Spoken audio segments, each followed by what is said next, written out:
Welcome to another episode of the Your Longevity Blueprint podcast. My next guest is Katie Hill.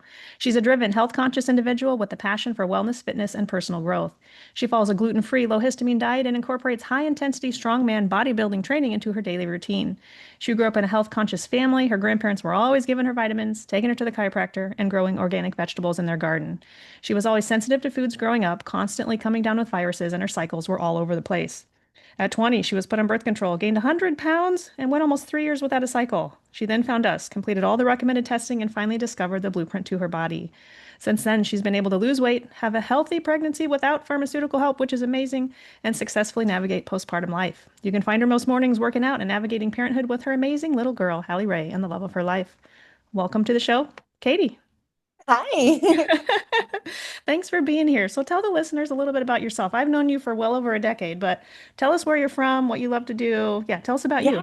I am 36. I'm currently living in Kansas. My husband's an active duty Marine, so we're here on orders. My Yeah. hometown is Cedar Rapids, Iowa, and I just love to work out. I love to spend as much time as I can with my baby girl and our golden. Yes. Yes. Yay. Okay. Well, can you share a brief overview of your fertility journey? Tell us what you've struggled with in the past. Absolutely. So lack of cycles, fatigue, mind fog. I mean, not unable to lose weight, feeling absolutely like there's no hope. And Yeah. you go to multiple doctors and they just give you birth control and push you on your way. And I battled with that my whole first 20s. I mean, I didn't find you until I was 24 and Sure. I learned the blueprint to literally my body. So So you have PCOS, right? I do, Yeah. yes. Yep. And it seems to be the more high stressed I am, the more if I don't detox, it tends to just flare really, really, really bad. So you've done the work, which we'll get to, but let me go back to you kind of already answered my next question, but I was going to say, what conventional treatments have you tried? So you mentioned birth control. So let me ask, of what you've tried or been recommended, did they work? No, What happened? Or is that why you gained weight? that's why I gained weight.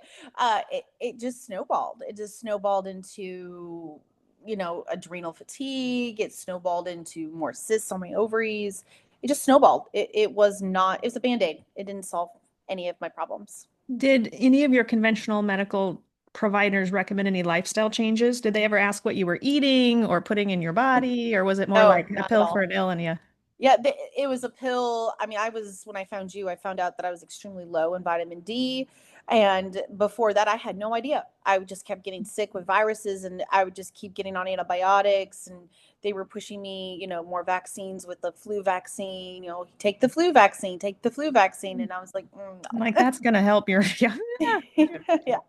So what made you think outside the box? Was this maybe your grandparents? Like, My or great Yeah, yeah, so yeah, it yeah. was my grandparents. It was definitely my grandparents. My grandparents were for years big on, learning your body, connecting, especially my amazing grandma. I'm having But flashbacks now. I remember she was so special to you and yeah. yep, Yeah, she yeah. still is. She's 92 and she's still Yeah. thriving and on no medication, may I add.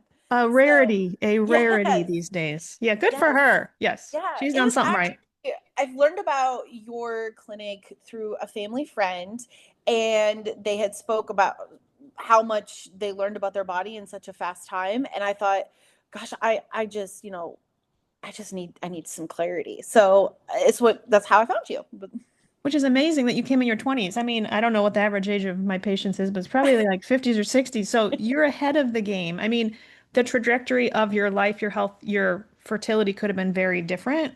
So I absolutely. applaud you for seeking help early in life. Yeah. So Thank you. let's go through, and this was a long time ago. Like I looked in your chart. I think I like saw you 13 years ago. I mean, it's been a long time, a very long Yes, time. ma'am. You were Yes. both babies back then, but but tell me if you remember.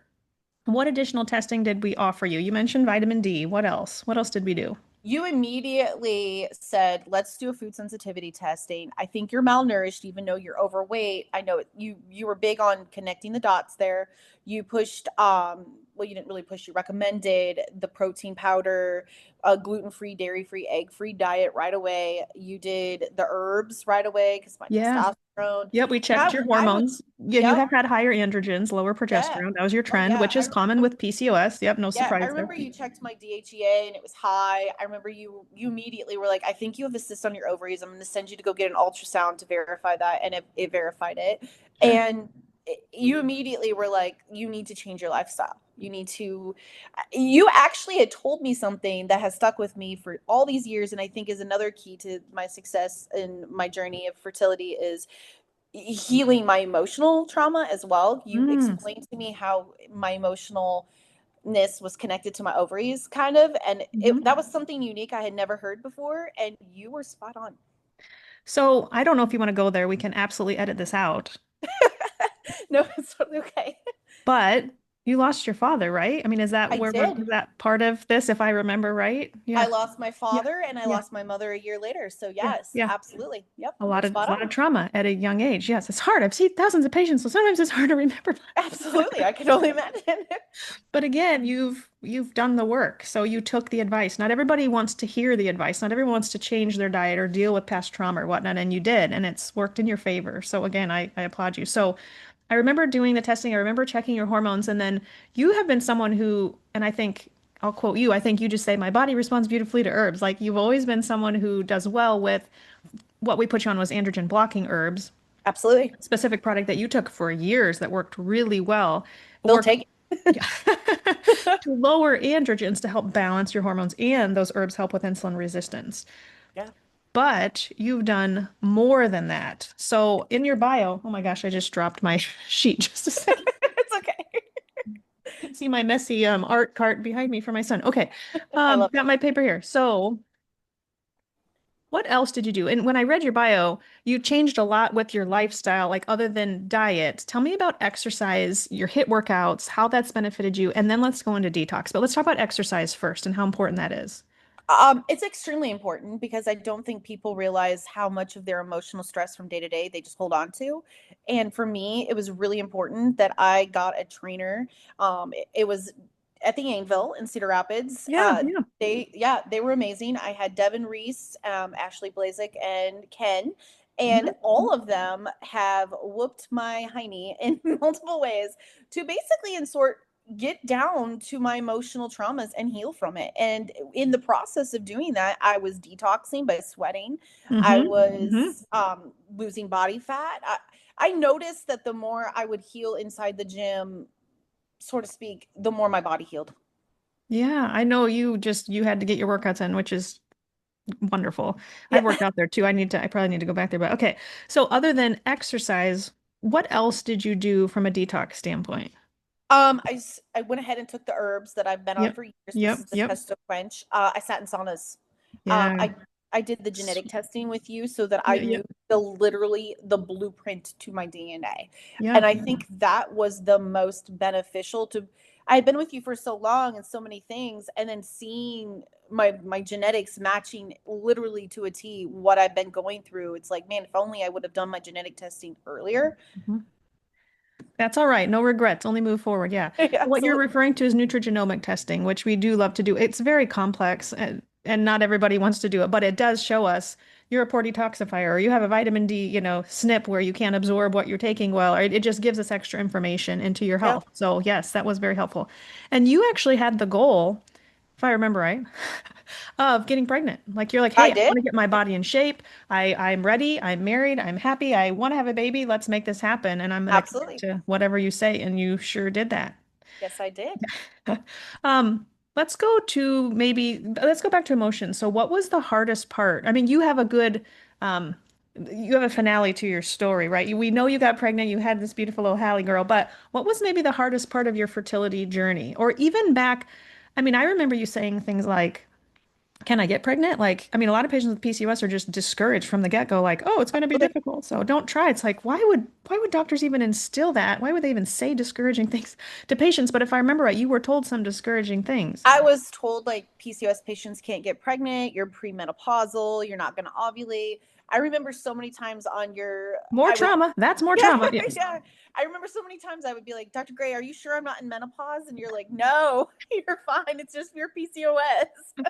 um, yeah, so many things. And I think every woman that has an infertility problem, they look for the solution, and the solution is always, well, it's not going to happen. It's not going to happen. So they don't get a lot of hope, and Mhm. they don't really get the tools to learn their body. And so it's Mhm. like, it's fairly scary because you don't, Mhm. it's literally in God's hands. Yeah, yeah, yeah, yep. And you literally just have to be like, well, if it's meant to be, it's meant to be. And you're every day waking up scared that it's not going to be meant to be.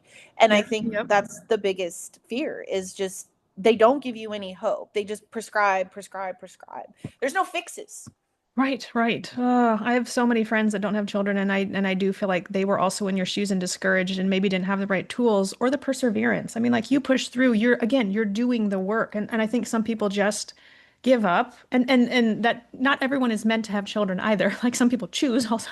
So I'm not Yeah. saying that, but you and I both, and the listeners will hear more of my story, but we chose to not give up, and despite the discouragement. Yeah. And there was a reward, an amazing reward at the end. So that was probably the hardest part. I'll say the discouragement. Are there any other difficult parts you want to share? Or? I think just, your emotional health is related so much to your ovaries, my personal opinion. And I think every time I would sit back and be like, this isn't meant to be, this isn't in my cards. I just, I've struggled so much, and your ovaries, they listen, I swear.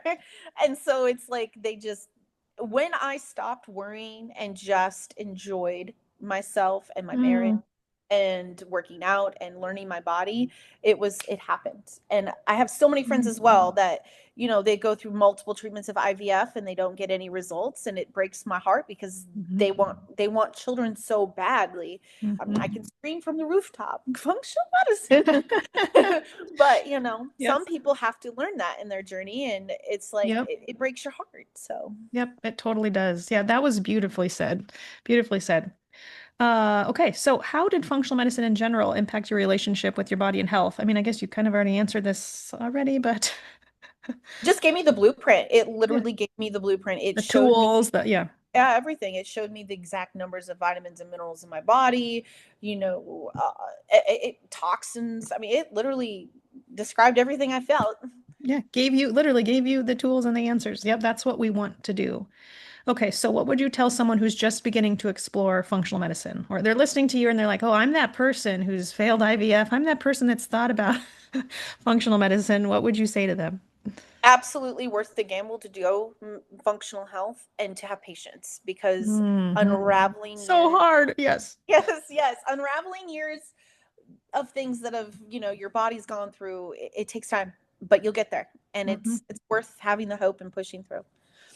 Is there any most valuable lesson or insight from your experience from the last decade of your life? Absolutely. I think having my strong faith in God and detox, detoxing. Yes, yes, yes, yes. Okay, so what advice or words of encouragement would you offer to a listener who is feeling discouraged after months or years of trying to conceive? These questions are kind of repetitive, sorry. It's But okay.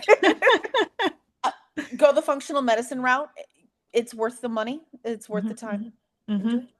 Awesome. And lastly, Katie, what is your top longevity tip? Detox.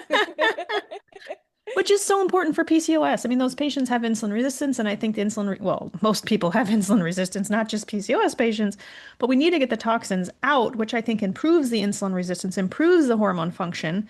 But Hmm. also, we want to get the toxins out before we conceive, anyways, right? To create healthier egg Absolutely. quality, whatnot. Oh, So, I definitely thank you from the bottom of my heart for being my fertility doctor for the last decade, because you're right. Like when you started out the show and you said you started in your early 20s. Like if I wouldn't have, I truly, Dr. Gray, don't think I would have been able to conceive naturally without pharmaceutical assistance. So thank you.